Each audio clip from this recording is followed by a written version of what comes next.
আসসালামু আলাইকুম। যাদের গাড়িতে পিক আপ নিতে চায় না, গাড়ি ভাগে না, ফের করে, দম নেয়, তারা কাজটি দেখবেন। এটা হলো ইজিয়ার খুলতেছি। এটার সেন্সর খারাপ থাকলে গাড়ি ভাগতে চায় না, পিক আপ ক্লিয়ারেন্স দেয় না, তো নষ্ট হয়ে গেছে।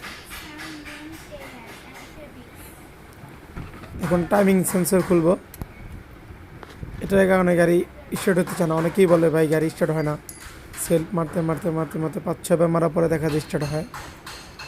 এই সেন্সরটা মূলত দুর্বল থাকে।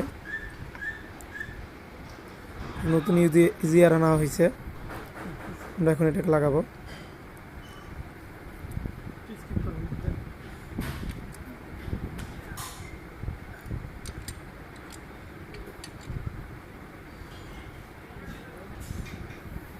জ্যাকগুলো ভালো করে লাগাতে হবে, লুজ থাকলেও সমস্যা।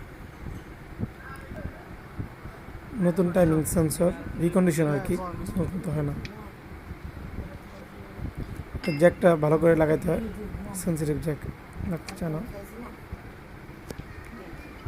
আমরা এখন টোটাল বডি ওয়াশ করব, যেটা বলা হয় বাটারফ্লাই।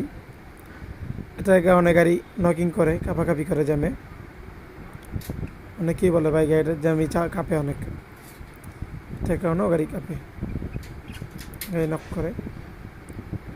এবার ব্যাটারি আর্থিংটা খুলতে হবে।